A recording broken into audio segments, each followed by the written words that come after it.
Hello and welcome. Here we present before you 12 identity theft prevention tips. Can you really absolutely protect yourself from identity theft? Sad to say, the answer is no. In case a thief is really skilled and determined, he or she will find a way to acquire your data. However, you are able to do something in order to lessen the amount of personal data that's out there. You can monitor it along and request it to be removed, and you can steer clear of handing out private data to begin with. In essence, you can alleviate problems with identity theft in the following ways. 1. Understand how your personal data will be used. The GLB Act demands banking institutions to supply you with a privacy record suggesting the kinds of details they ask for and just how personally identifying information will be safeguarded. Despite the fact that non-financial institutions may not be obliged to give you a privacy statement, many do. Remember to go through the assertion and know very well what it means. If the company you do business with doesn't create a privacy statement, they could still have an unregistered privacy policy. People get privacy policies in the mail all the time, but they usually disdain them as they do the junk mail. But these policies are truly worth reading. We know they're dull and impossible to comprehend, that's why we'll tell you how to read them and what to look for over at ID Theft Log. They're essential for understanding what your bank, financial institutions, and other businesses that you deal with do with your information. They will also tell you what restrictions you can place on the dispersal of that information. We'd recommend that you elect all the restrictions available to you. 2. Know your credit rating. Being rejected for credit is usually the first signal that you've turned into a victim. By that point, a lot of the damage to the victim's finances and standing has been carried out.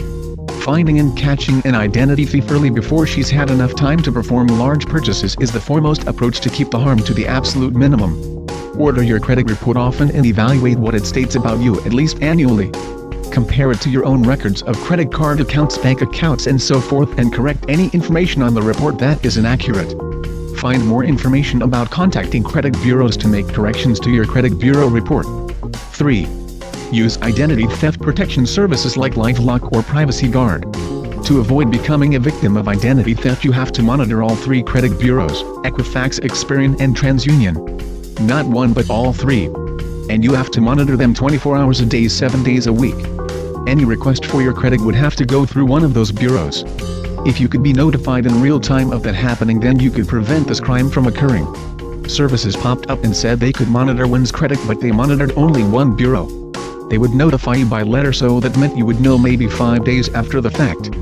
Or they would be in touch once a quarter giving you an activity report. That's a little late. With services like LifeLock or Privacy Guard, members can request unlimited copies of their entire credit report from all 3 credit reporting agencies. You receive the entire report from each bureau. You also receive your credit scores, all 3 of them. They may not always be the same. Suppose I'm 750 on Experian, 730 on Equifax, and 620 on TransUnion. I will wonder what's going on with TransUnion and check it out further. Privacy Guard also offers easy access to your driving and medical records, so you can check them for accuracy and see which companies have asked to see them. LifeLock protection comes with a $1 million identity theft insurance. According to their website, if you become a victim of identity theft while you are a LifeLock member because of some failure or defect in our service, we will spend up to $1 million to hire experts, lawyers, investigators, consultants, and whoever else it takes to help your recovery. Read Identity Theft Protection Services reviews by logging on to ID Theft Log. 4. Keep precise records. If you need to realize you are a victim of identity theft, you'll have to provide police with correct details about credit cards and bank accounts. You'll also have to understand what financial information is appropriate to be able to identify unauthorized accounts. This will be easier if you do the following. Create a list of the credit card account numbers you've got and maintain track of their balances. If you have children, make sure you watch out for fishy activity with their credit too, even if you know they have none. One young man, all of 3 years old, received his first letter ever from a county prosecutor notifying him that his identity had been stolen. Take note of billing cycles. Should you miss a bank loan or bank card statement, track it down and find out why you didn't obtain it as anticipated. Make sure the return address wasn't altered without your permission. Create a list of the contents of your wallet. Create a list of the account numbers and passwords you employ on the internet, but keep it located in a safe or encrypted if stored on a computer disk. Safeguard your mail.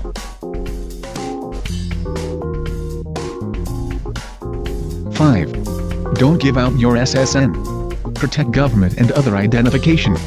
Most forms of military ID display your social security number, and many employer badges do too. Don't forget that protecting your social security number also means protecting anything on which it is printed. Ways in which you can protect your social security number include: don't carry your social security card in your purse or wallet. Keep it safely locked up at home. Carry passports or other forms of government ID only when needed. Don't have your social security number printed on personal checks. Just because a form contains a space for your social security number doesn't mean you have to fill it in. Just because someone asks you for it doesn't mean you have to give it. Your payroll department may need it, but the guy on the street taking a poll about the new Brad Pitt movie doesn't. Your bank may need your social security number, but your grocery store savings club doesn't. What are they going to do? Run a credit check before you buy a box of Fruit Loops or some bananas? One man was filling out an application to be the coach of his son's neighborhood football team. It asked for his social security number and driver's license number. He realized this was crazy. All they really needed to know was whether he could get the players pumped up and devise effective game plans. After-school sports programs frequently want copies of children's social security cards for the students to participate, again an utterly senseless requirement. A good rule to adhere to is the less information you give out the better. When a vendor requests supporting documentation to put on your check, don't use your social security number. The same holds true for your phone number and date of birth. Use something like a driver's license number as long as that isn't your social security number. Do the same with resumes. A prospective employer will obviously need your phone number, but he has no need for your social security number or date of birth until he hires you.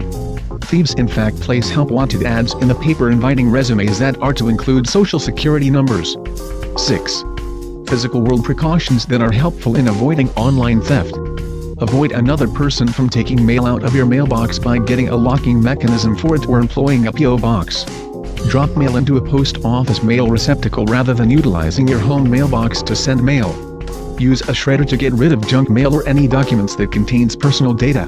What most people don't realize is that even the scraps from a crosscut shredder can be patched together by a highly determined crew, though it's a time-consuming endeavor. A better alternative is a crosscut shredder that reduces the paper to confetti. And it's usually the same price. Protect your name and address from being revealed whenever feasible. Online people search services generally only need a name and address to carry out a search. The data they supply might include social security number and other delicate details beneficial to an identity thief. Secure the home front and office front. Digging a moat around your house is probably overkill, so start small by finding a non-obvious location in your home where you can store your social security card, passport, and all records, including credit card statements and tax forms that contain personal information. You don't have to put them in a floor safe beneath the oriental rug or even in a safe deposit box. But don't throw them in your desk drawer, which is the first place someone would look. Try a non-obvious drawer or a far corner of the closet. As I pointed out, burglars today often bypass the jewels and the spare cash, the things people have traditionally stuffed in the safe, because information is far more valuable. Don't make it easy for them by having an inch box sitting on a table beside the front door marked bills with the latest month's array of bills to pay. Anyone could be an identity thief: the electrician, the dishwasher repairman, or your son's best friend.